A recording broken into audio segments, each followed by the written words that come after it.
Welcome to the BNB Investing Podcast for real estate investors.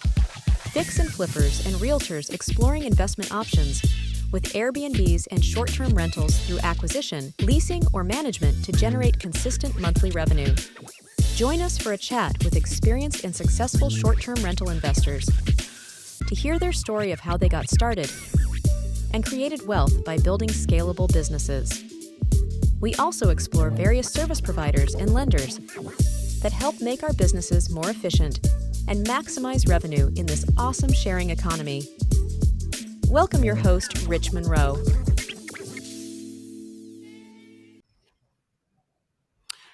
Hey everyone, it's Rich Munroe with BNB Investing Group. We're here for our live weekly meeting interview. As you know, BNB Investing Group is kind of a combination of masterminding for folks that are managing short-term rentals, doing acquisitions or rental arbitrage. And so part of what we like to do is kind of talk to different folks that are out there that are successful and hear their story and kind of learn from their mistakes and, share best practices. And we're also going to be having other vendors that are supporting the short-term rental space as well on a weekly basis. But it's my pleasure to invite and thanks, Benjamin, for agreeing to kind of jump on with us this week. And we'd love to hear your story. Benjamin's based, a lot of his properties are in Columbus, Ohio, but he's actually based in Austin, Texas. So we're going to talk a little bit about that later on as to how he's able to kind of manage remotely being so far away in a different market. But we're anxious to hear Benjamin's story. If for those of folks that are just jumping on, if you wouldn't mind just throwing in the comments if you can hear us okay. Just shoot us a yes on the comments just to make sure. And then we'll get started. So Benjamin, have at it. Hey, thanks, Rich. Really appreciate you having me on today. And thanks everybody for checking it out. My name is Benjamin Vail and my company name is Housepitality. And, really actually got started in 2014. I was busy. I always tell folks I'm a real estate broker. So I was busy flipping houses in 2010, 11, 12, 13, 14. And then I stayed in an Airbnb for the first time as a guest. And I just, I really loved the concept and saw a lot of opportunity. So after that, I went back to a house that I had renovated and it had been up for sale and in contract, and decided to try Airbnb as a host for the first time. And I got to meet the family that stayed there. They had never been to the United States before. They were coming to Columbus. Their child was going to Ohio State. And so they wanted to, see the United States for the first time, and they got to stay in my house. And I loved that interaction. So I decided at that point, I was going to try to go find a property to be a short-term rental full-time. So I did that in 2015. And I really used that as my study. I did everything at first, just to try and figure out, what this business is and what it's like, to prepare a house and host guests. So did a lot of learning and hired some teams. And really what I started doing as a real estate agent was talking to my clients, and they would say, hey, can you help me manage my house like that? And so I saw really an opportunity to start a management company. And that's what we did. So at this point, Housepitality manages 140 short-term rentals in Ohio. And it's been a lot of growth. It's been a lot of fun. Still really excited about what opportunities there are in the short-term rental market. Oh, that's awesome. So when you were doing rehabs, how many rehabs a year were you doing? For me, I was doing what I call slow flips. And so a lot of, really it was the house I lived in at first, did a couple of those kind of house hacks. But, maybe 2 a year really was what I was doing. All right. And what were some of the pain points with doing rehabs back then? Oh, it's a long list. But no, just managing folks is always a hard part. But there's a lot of, especially for me back in the day, there was a lot of sweat going into it, and a lot of just, hard work. And so yeah, a lot of times I still really miss that. Yeah. Uh, So you'd roll up your sleeves and jump in and do a lot of the work as well. yeah, Yeah, yeah, it's kind of hard to not do that. I mean, we've been at our peak, we're probably doing 7 or 8 rehabs a year, and even at that level, I'm still, you know, dumping up the pickup truck with all the copper pipes and taking it down to the metal shop to make a little bit of money and just participating the best I can. So it's really difficult to kind of have a hands-off approach when it comes to rehabs. That's for sure. absolutely. Yep. Yep. Cool. So you did the first property. How many bedrooms was it? The first short-term rental that I bought was a 2-bedroom, 1-bathroom bungalow. I kid you not, 620 square feet, 1 story. And I loved it. I mean, to me, it was like a hotel room, but a little better. Obviously, a lot better. It had a fenced yard and driveway, and it was a great location. It was really close. So it was.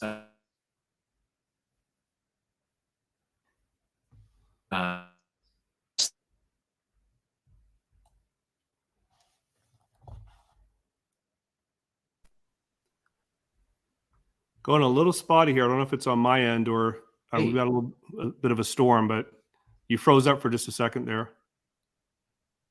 that's all right.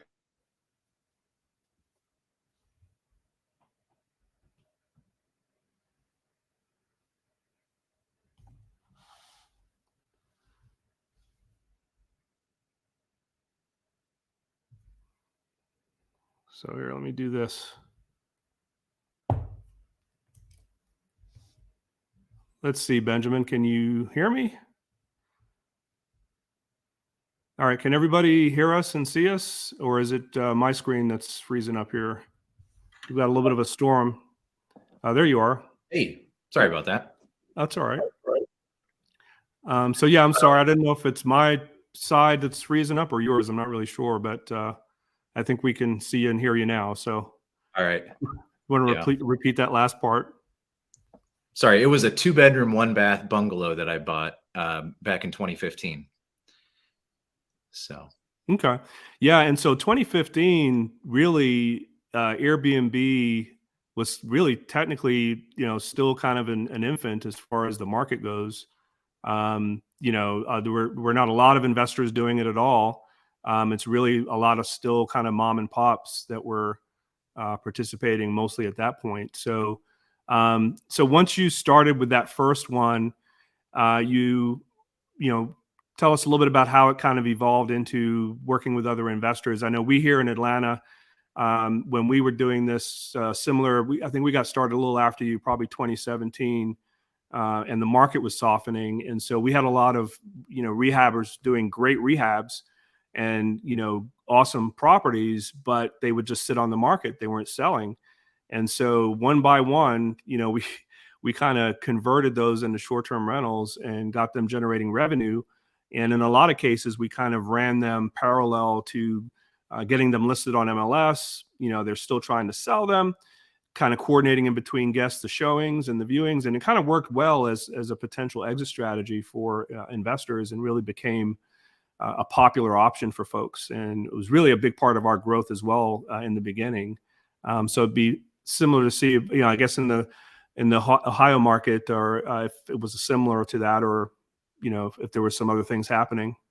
yeah, that's definitely a large part of what we experienced.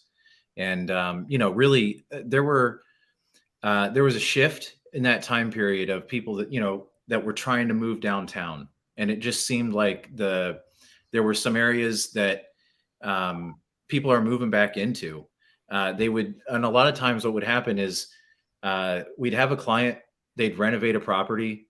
It would be, a really nice property, but the value was higher in their mind than where the neighborhood and the comps in the neighborhood had gotten up to yet. But it would do fantastic as a short-term rental. So those were a lot of the properties that we hosted, as well as, I just had a lot of clients, and there were a lot of use cases. I had a couple clients. I remember the second one I ever took on was a friend of mine who was moving from Columbus, got a job in Indianapolis. It's only 3 hours away though. And, you know, he didn't really want to sell the Columbus house. And in a couple years, he was going to move back to it. So instead of having a tenant, you know, he was able to do this and come back and stay in the house and, you know, block it off when he wanted to. And so, you know, there was that, as well as really, you know,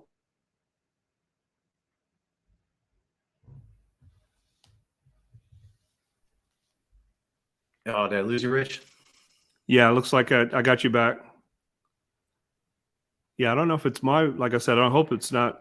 Let's see. Let me turn off this other device here that might be hogging up the bandwidth. All right, sorry, Benjamin, can you hear me?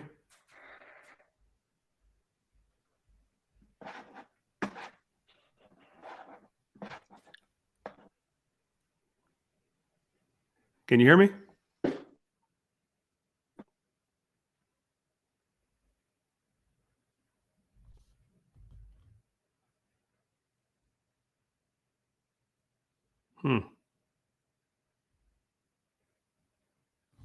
Sorry about this, guys. I think it's Benjamin's Wi-Fi is having a little bit of a delay here for us.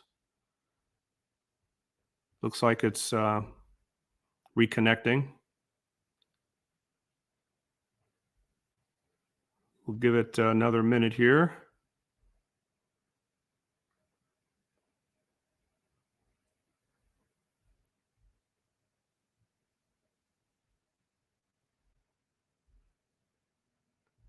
Yeah, I think it definitely dropped Benjamin. So we'll give him another minute or two here to jump back on. It looks like he got disconnected. Here he is again. I think we lost you there for a minute. Back now. Okay, good. Yeah, I think it looks like it's on your end, Benjamin. I'm not sure. Sorry about that if it is. Okay, no worries. No worries. So so you manage some properties for other investors, and then did you still start acquiring properties as well at that point? Yeah. So at that point, it was acquiring a property at one, and sometimes I would have an investor go with you.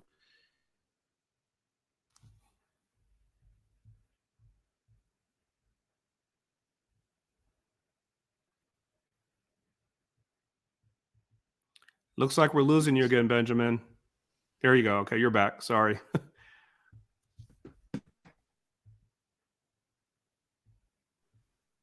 Still frozen. So I'm not sure if you're able to get a better Wi-Fi connection where you're at.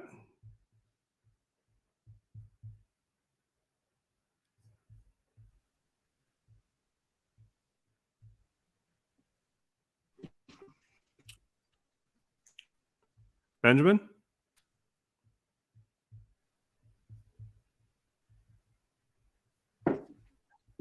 Hey, Rich. Yeah. Why don't we try this? Let's see if we stop your camera and see if that makes a difference.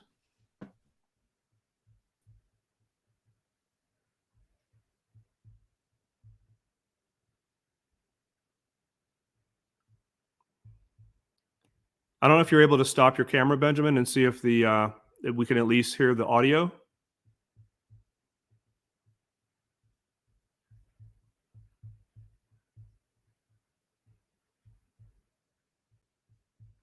Yeah, we're definitely having some connection problems here, guys. Sorry about that.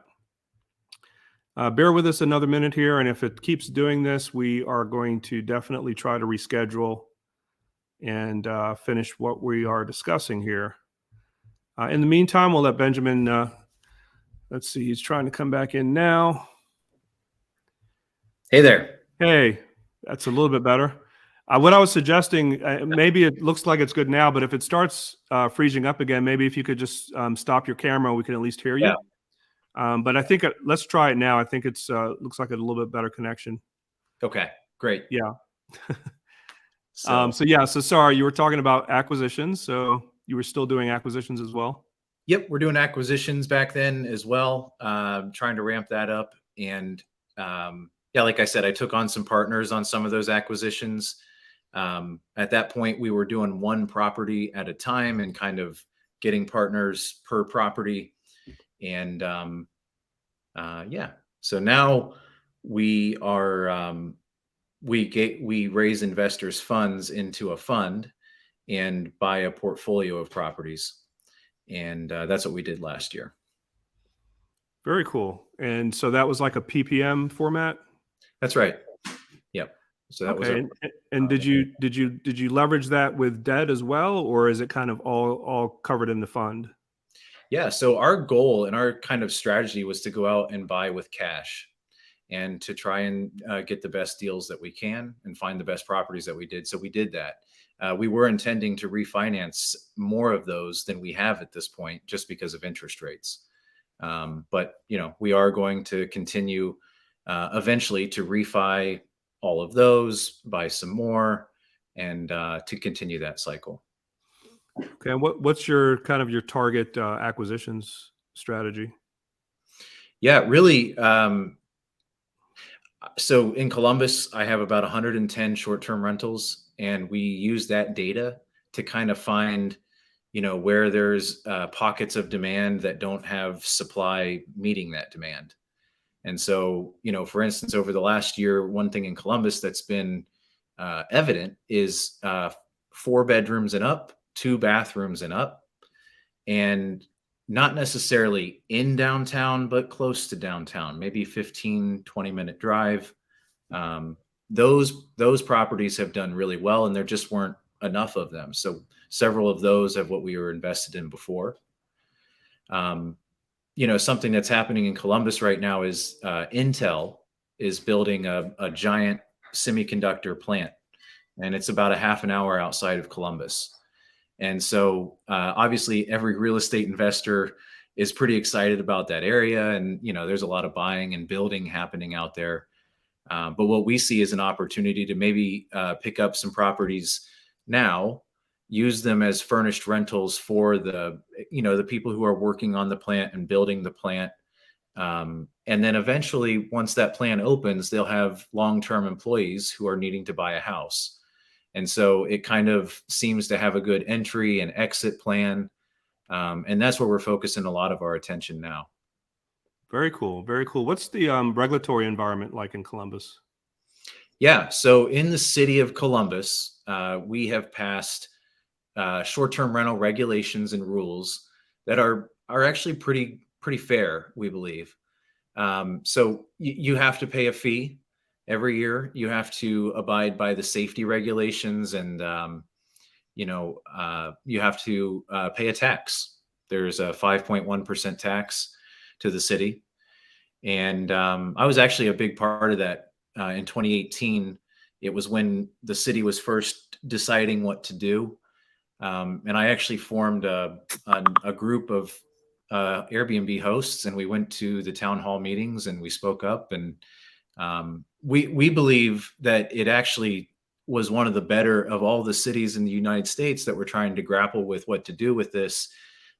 This was one where the city and Airbnb agreed and shook hands. And so literally to list a property in my city, you have to have a permit number. It has to be an active permit. And I think a lot of cities, I live in Austin at this point, and so it's a little bit different there. And it's kind of, people are just, doing whatever the rules say or not. Yeah.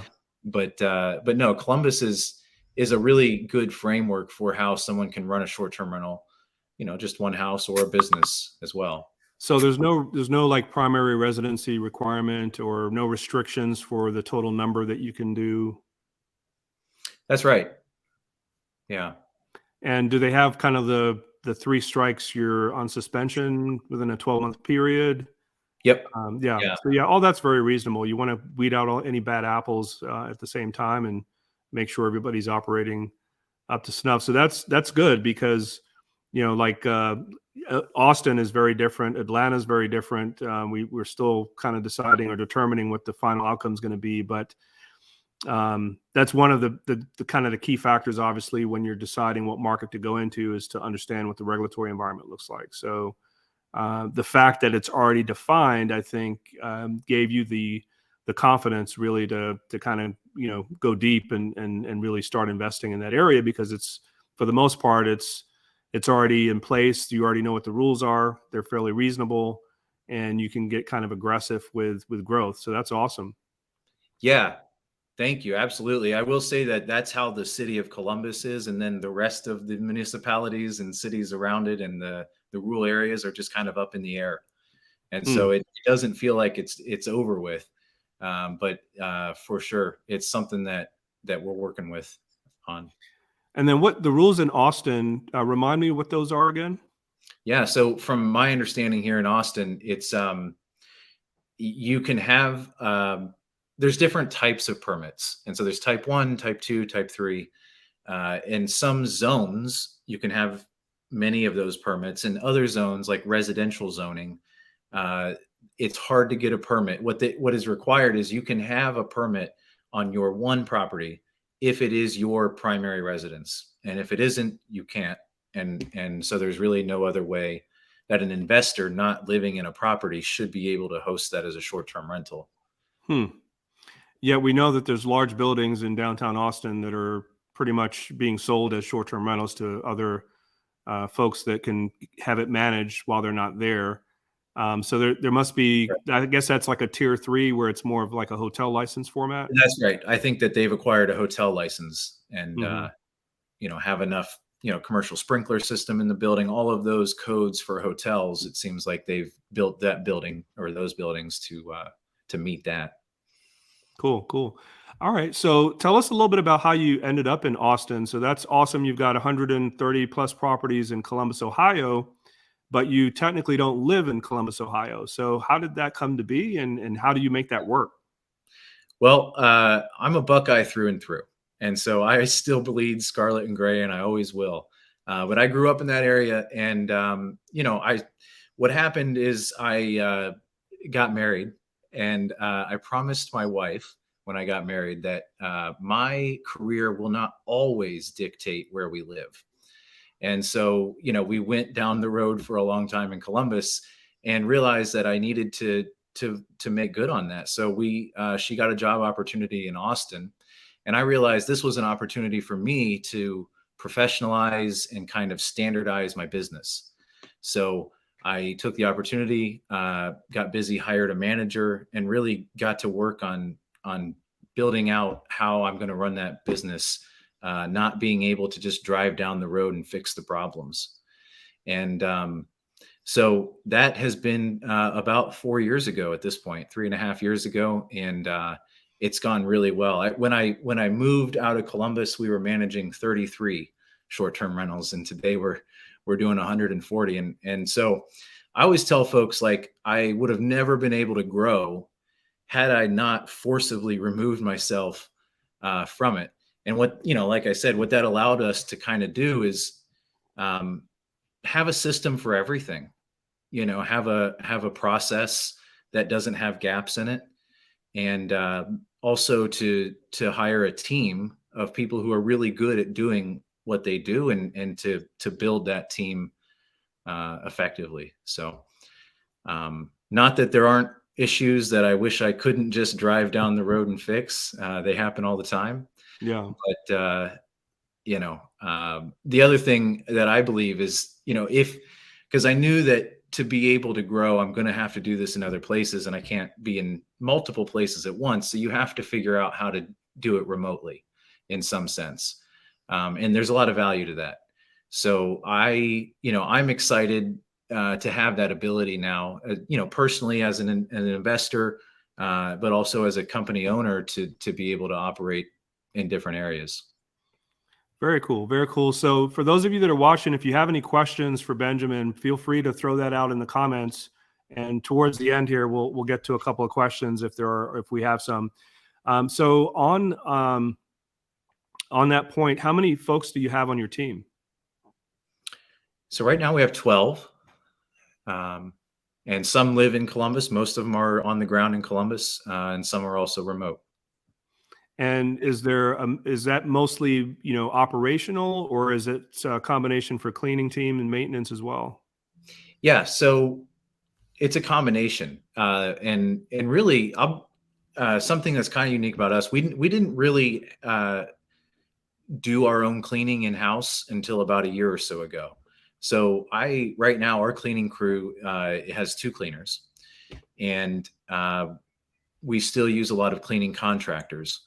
But also what we have really built up in the last couple of years is a maintenance department. So we have 5 people on our maintenance department. And we also have a general manager now who kind of manages the back and forth between the departments and really the on the ground operations there for us. And then what about back office and communications? Is that handled remotely, or is it local there in Ohio as well? Yeah, so we have a guest services manager who is local in Columbus, and he's been with us for a long time and manages that department. And then we also have 4 remote virtual assistants as well that help run our guest communications. And then we have a team of 2 that work remotely and that do our back office, kind of our payroll, accounting, accounts payable, owner statements, and a lot of the work that needs done. Very cool. Very cool. So when you mentioned that when you left 4 years ago, you were at 33 or so, and you've actually grown tremendously since you've made the decision to relocate.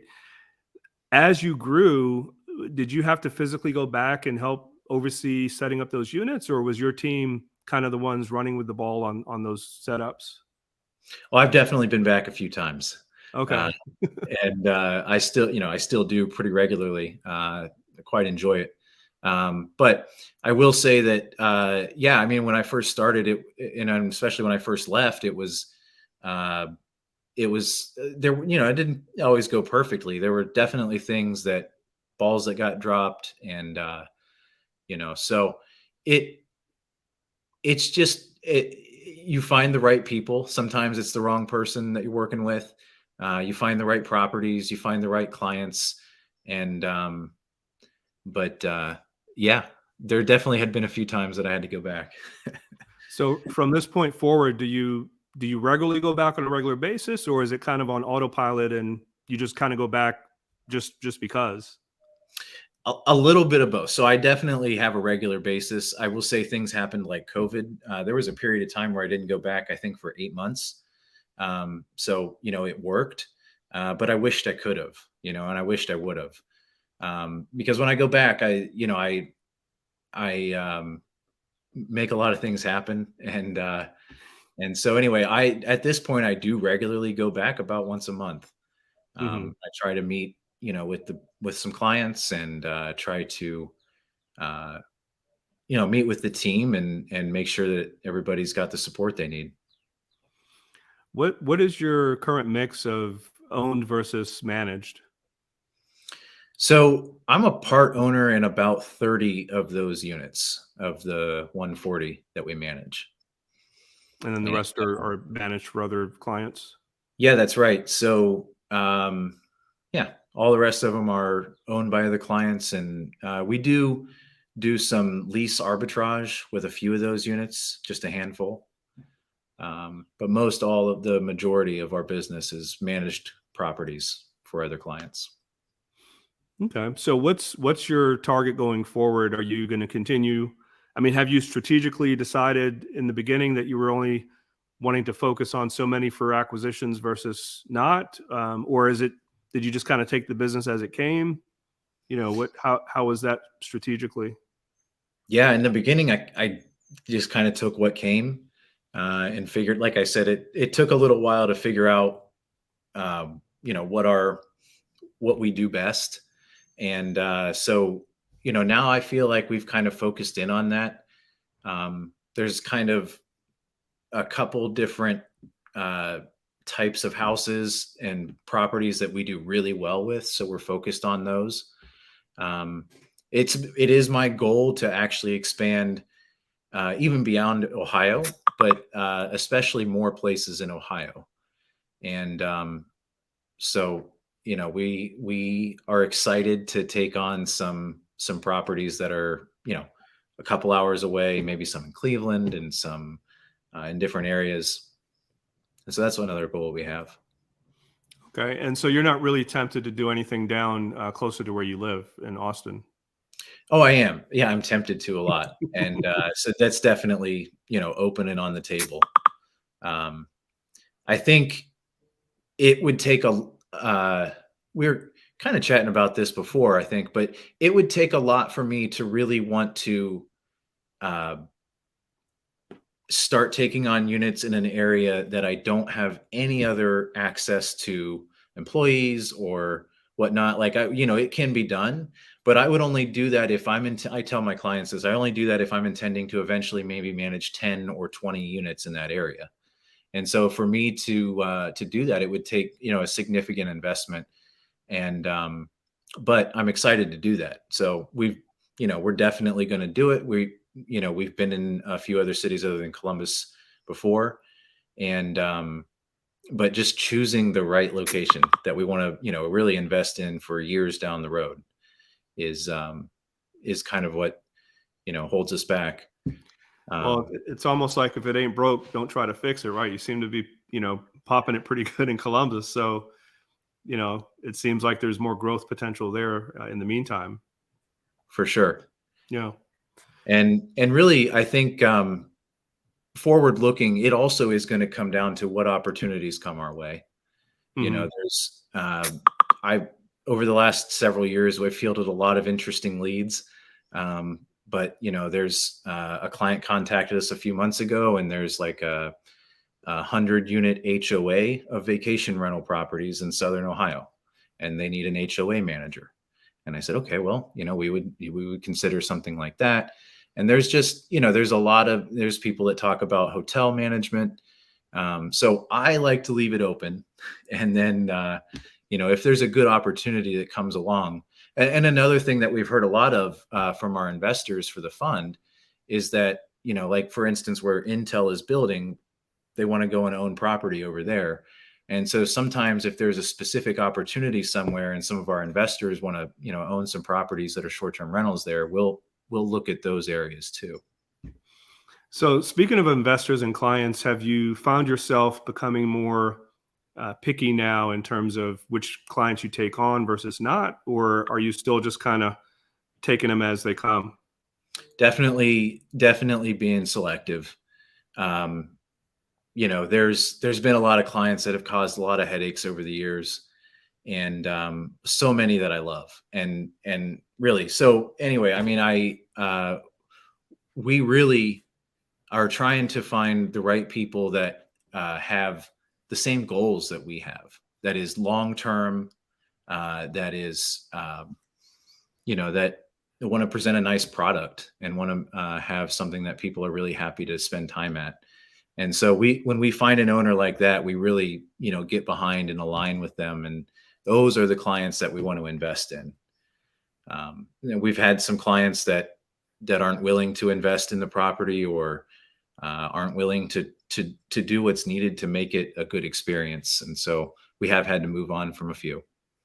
Yeah, we've like you in the beginning, I just took whatever I could get as a client just to, to scale and grow, which we definitely did. But over time, you can kind of quickly determine and get better at, figuring out who's going to be the micromanager and people that aren't going to let you kind of be the professional to run the business and just become a time suck. And so, I would caution folks that are growing their management business in the beginning to kind of keep an eye on that, because you can very quickly end up with, a percentage of your client base that are just not, you're just going to make your life miserable. Right. So you have to make it a discipline to make it a point to kind of, not just leave it wide open and accept anybody that needs the help. And we've actually started to be a little bit more selective where in the past we would take on individual properties or individual owners that only own one property. But now most of our clientele are folks that have typically 4 or 5 more properties, and in some cases 10 to 15, where it's more of a kind of a professional relationship, and they rely on your expertise to manage those properties versus an individual client that's kind of watching your every move and kind of looking over your shoulder every 5 minutes. So we've definitely learned the hard way that it's better to be selective that way. I couldn't agree more. I actually have, I think, 6 clients that own about 80 units combined. And, those clients are people I regularly interact with, and we have such a good relationship. We have really aligned goals.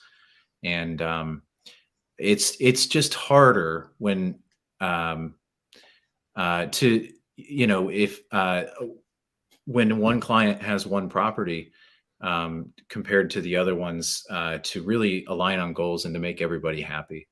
Yeah. And so, but we love everybody. We try to help everybody we can. Right. Well, and again, I think in the beginning you kind of have to get what you can get and kind of grow the business and kind of trim the fat later. But I wouldn't turn people away, but just be wary of the fact that not every client's a good client. For the most part.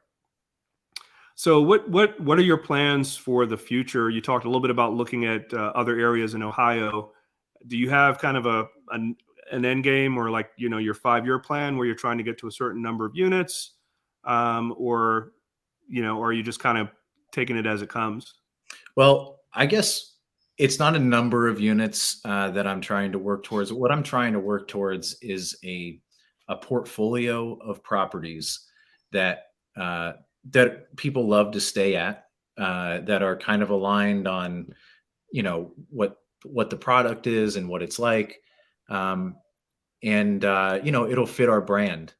And so what I'm building is a management company and a portfolio of properties that work really well as a package. And, I don't know exactly what it'll hold in the future, but, at some point it could be bought by another company, or it could just be, its own brand for a long time. But to have something that, the clients are long-term clients and the properties are long-term properties and everything is well maintained and 5-star experience, that's what we're building for the future. Very cool. Can we touch a little bit on the fund that you've got put together? How did you get to that point? I'm assuming you did it the old-fashioned way in the beginning with a regular mortgage and kind of hard money loans and refinancing and things like that. But how did you evolve into kind of the current structure that you're in now? Yeah, for sure. So, it started out, like you said, one at a time in the beginning, getting loans and, doing what we could to buy that house, to get it on board and start making money. And there was a point in time where we had a few other investors that I was working with. So what we would do is start a new LLC every single time, and we would proportion that ownership out based on the ownership of the members. And it just, at the end of the year, it started to realize like it was a lot of work to manage all of those LLCs, and they're each their own entity. They each have to do their own tax return. It kind of lost its efficiency. And at the same time, we had multiple more investors saying, hey, I would like to, own some of these houses and I would like to participate in these returns. However, they're passive, and, they don't have the time to be able to do it themselves. So that's when we looked at starting the fund, and we looked at it and said, okay, well, if we all put our money in together, what would we do with that money to make the best returns? And, what would our plans for the properties be? What's our timeline? What is our risk tolerance? And we realized we had a pretty good group of investors that kind of shared a lot of these same intentions. And so we put out the memo and we said, hey, if you guys want to participate, this is what we're putting together. And we had a pretty good response. And so, it was pretty excited. At the beginning of 2022, we went out and started deploying the fund. Very nice. And what's the minimum investment for each investor? It was $50,000 for that one. And do you personally kind of manage those relationships, or is there like a fund manager or an attorney that helps you with that? So I have a couple partners, and really, we all kind of share that responsibility. And so, in the future, we're looking into some things like that and, how to best to support our investors and whatnot. But it's pretty small at this point. Okay. Very cool. And so do you have a preference between, strategically going forward, do you have a preference between acquisitions over management and you mentioned you do some rental arbitrage, right? That's right. Yeah, it's actually very clear. The ownership is the preference. And, I look at that to be as preferred or as valuable as having the right owner with a management contract. Mm-hmm. When I see a property, and I use the data that we have, and I come up with what I think is going to be the best to use that property, the best decoration, the best type of guest to attract, and everything. If we can execute on that plan, we can do really well. And when it's an asset that me or my investors are an owner in, there's no pushback or concern to invest what's needed to make that an amazing property. And so not only that, but also to choose the property and to choose the location. A lot of times clients will come to us with a property that, maybe they inherited, or maybe they didn't really intend it to be a short-term rental when they acquired it, and are thinking, oh, well, maybe this would be a good short-term rental. And a lot of them do great. But that's kind of not as effective as saying, okay, if I'm going to invest and I haven't yet, which is the most effective short-term rental that's available on the market? And, we're just really excited with what we were able to buy and to build with that method. And so, yeah. Are you able to share with us what your return targets are? Like, as a minimum, when you're kind of strategically going to buy a property, is there a particular benchmark that you use? Yeah, absolutely. Happy to. Really, when I look at a lot of addresses and a lot of properties, and I start with a really wide net. And what I'm looking for is, first I'll start with a thesis, kind of like what I had mentioned before of, what I found at the beginning of last year was there was not enough 4-bed, 2-bathroom houses. And, really started to find that there's a lot of groups, particularly construction companies and work groups that were renting these, every single one of them that was available. And so we purchased several of those. So I basically started looking at 4-bedroom, 2-bathroom houses that were available. And I would say, okay, well, I think this part of town, I'm seeing a lot of good demand there. Let's look at the data for this address. And, we looked at AirDNA, we looked at some other sources, and tried to come up with a revenue projection.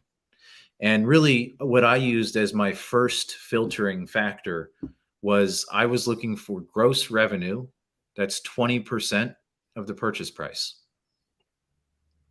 So annual gross revenue for the year. If it's a $500,000 house and the annual gross revenue is $100K, that one fit into the category where we'd start looking a little deeper. Yeah, we have similar targets. I think we're in the 20 to 25% range as a minimum for the most part. But we also like looking at the larger 4 or 5-bedroom homes as well. They seem to be they kind of fit that mold a little bit better than the 2 and 3 bedrooms. Yeah, we find that too. All right, cool. Well, Benjamin, this has been awesome. I really appreciate you taking the time today. It's been very informative. And, any last minute comments before we jump off? No, man, I really appreciate this, Rich. And yeah, happy to connect. If anybody has any questions or just wants to chat on anything, feel free to reach out and find me on Facebook. And thank you. Thanks again, Benjamin. And so as a reminder, B&B Investing Group, we also work with investors and help them learn more about the short-term rental space. So if you want more information on that, feel free to send me a direct message. And we'll definitely see you guys next week. Thanks again, Benjamin. I really appreciate it. Okay. We'll talk soon. Take care. You too. Thanks, Rich. Thanks for jumping on the BNB Investing Podcast this week. Please click on the subscribe and like button below. For more trainings, property tours, and content, you can join my BNB Investing Facebook group by clicking below.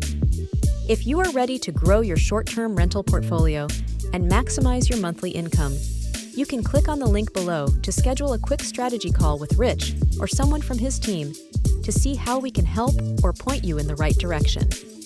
Stay tuned for our next episode and hope to see you on the BNB Investing Group podcast.